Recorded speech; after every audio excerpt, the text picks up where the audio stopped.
Hello again, everybody. Hello there, everybody. It's us again. You're going to get fed up of seeing us. The reason we've come again today to sit here and talk to you is about another subject, which may be a bit boring to everybody, but we thought it needed to be done because it leads up to a lot that happened at the end of last year, which was 2011. So we have to take you back to the beginning of 2011 for you to get an idea of what kind of year it was that we had in relation to our family.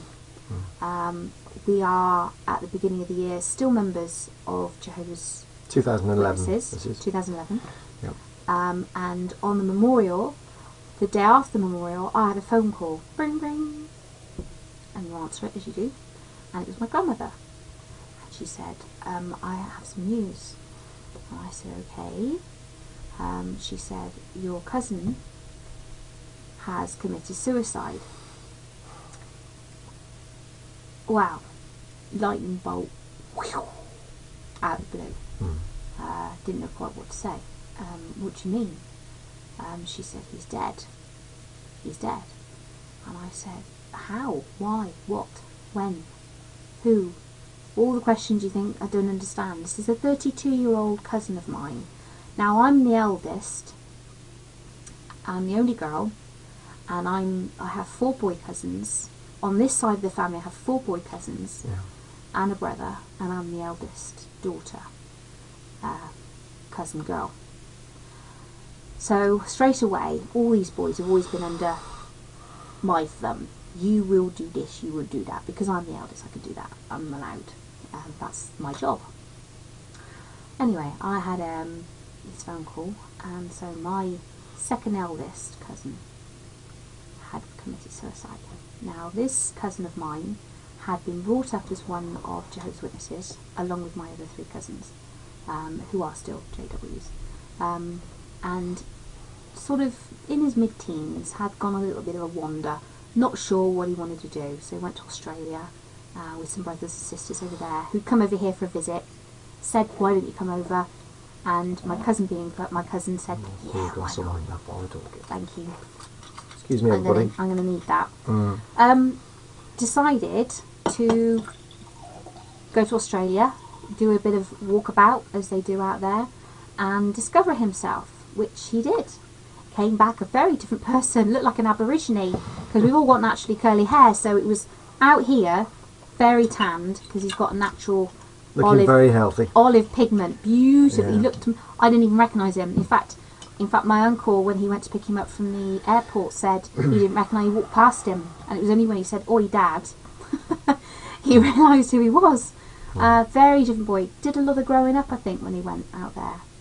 But when he came out here, I think he had a different view on life in general and the people around him, because you do get very staid. Unlike my family, his family's always been in the same congregation their entire life, from tiny little boys to where they are now, where their dad is the coordinator of the congregation, or what used to be called presiding overseer. The mum's top female of the congregation. Then you've got my cousins.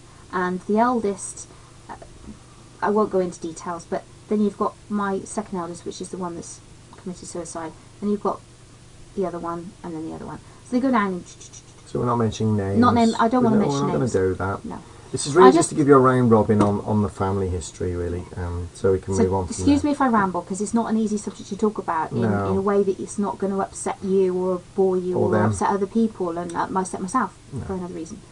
Anyway, so I've now been told so anyway, he's come back, and a very changed person, and he takes himself off to London and actually gets interviewed for a TV position as a presenter on a channel, kids channel, gets down to the last 4, and gets loved and adored by everybody in London, because as you do when you've been brought up in an organisation, you're different, you're fascinating. And I think they found him fascinating. Good at presenting skills, good at being because you're live used wire to doing, when you need to be. Yeah, although he wasn't ever baptised, which is a point which I want to bring on to or come on to, he obviously was brought up with people giving talks, going out on the ministry, and that's the lifestyle you're wrapped up in this organisation. He then moves on, but he doesn't get the job. Moves on, meets a woman, moves down south, away from this area of his home birth, which is very unusual. Only child to do that out of that family, and meets somebody, gets married, has a marriage in Vegas, which all of my family go to. Like my auntie, my uncle, my cousins have a whale of a time in Vegas, and anyway, we all watch it from back here on a YouTube Skype thing. That's right, yeah, I remember that. And there you go. But, you know, never pushed out the family just because he's turned his back on the religion, because he obviously doesn't want to be a Jehovah's Witness anymore, because he's married a non-believer. So he's now in a position where he's married to this lady, who then, they have traumatic things happen to them. She has a car accident, and then they're going through problems with her legs. She has operation after operation, but anyway, they're still married, they still love each other. And then it comes down to the point where I'm being told last year he's now committed suicide. Well, I have a phone call, or I have a conversation with my grandmother. Now, the interesting thing about the relationship my grandmother had with him was we were round there at one point, visiting, because she only lives around the corner. We popped in to see if she was okay, took our children, and we talked, and the phone goes. And pick it up as you do, and it was my cousin. And she said, "Oh, how are you? Oh, it's lovely. Oh, it's you. Oh, it's lovely to hear from you." Now, her reaction was quite a shock to me, so I've never had that reaction on the phone. That's not fair. So straight away I'm thinking, okay, that's nice. And she starts talking to him as if she hasn't seen him for 30 years. But actually she only saw him a few weeks ago. But I think she's always tried to grasp him back, so attention. But they have a conversation, that's it. But then we went on to a conversation back to a few weeks before he committed suicide.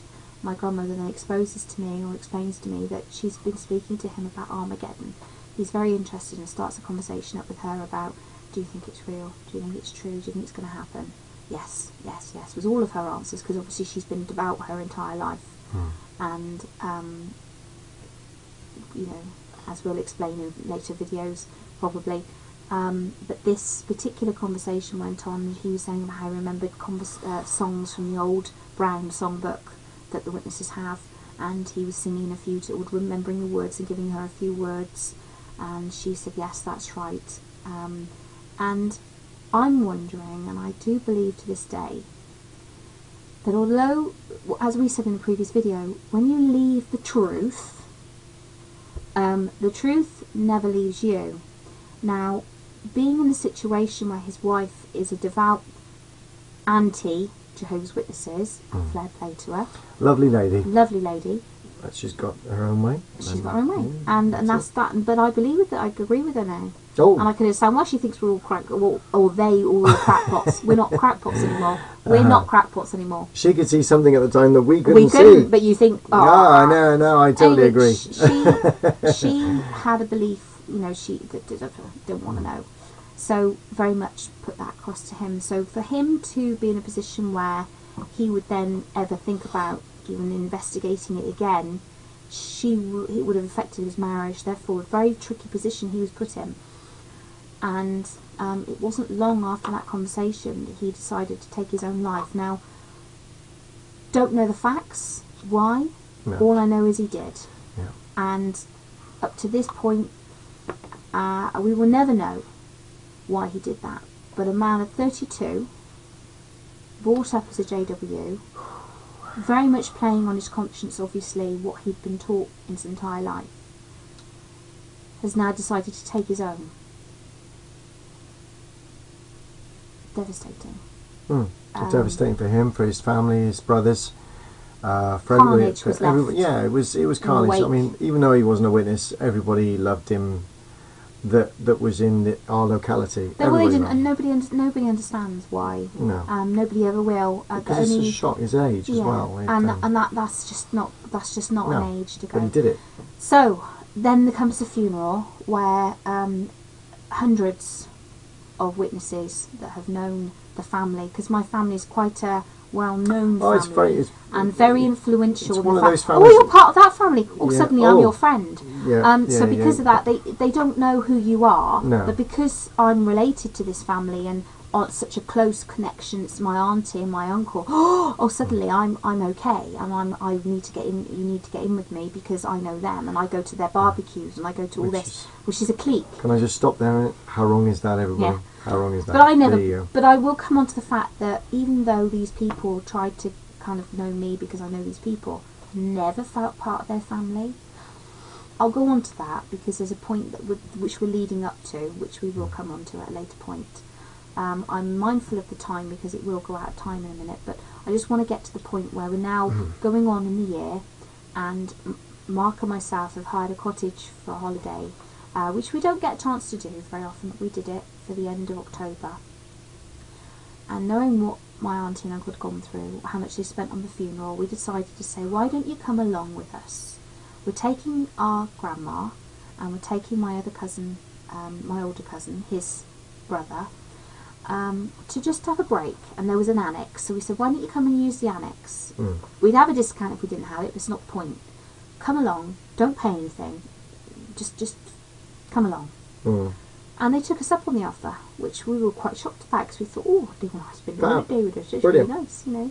So as you do, you think that's lovely. Went away, but they also offered the annex to my other cousin, my youngest cousin, and his wife and his newborn baby, which I was thinking, oh, good grief, it's getting out of hand now. How many we having? So rather than it's being 6 people, it ended up being 13. Big family. Fine, not a problem. Brought them all along, had a lovely holiday, really lovely holiday. Looking forward to it being a quieter holiday, but it's not the point. We had a lovely family holiday, which ended up being the last one we'll ever have with them. So actually, when you look back on it, it was lovely. But also very, very sad. Very sad. It's our last holiday with them. But we didn't know that entirely. No. Had a feeling, but we weren't sure.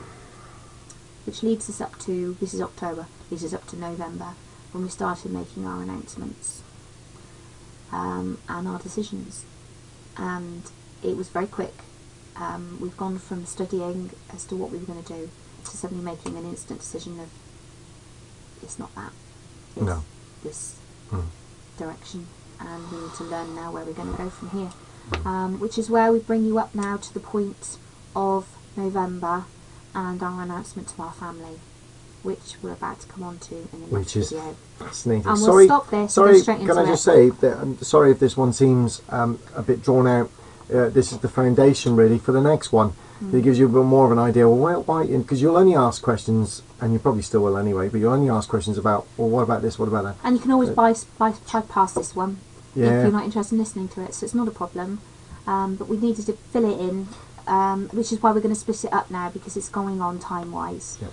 And the next one now will join you in November, which is when we started to make the announcement of what our decision was. And we'll see you in the next clip. Shall I click? You click. And then you can have a glass of wine. I'll drink. You All click. right then. Ready? Here we go.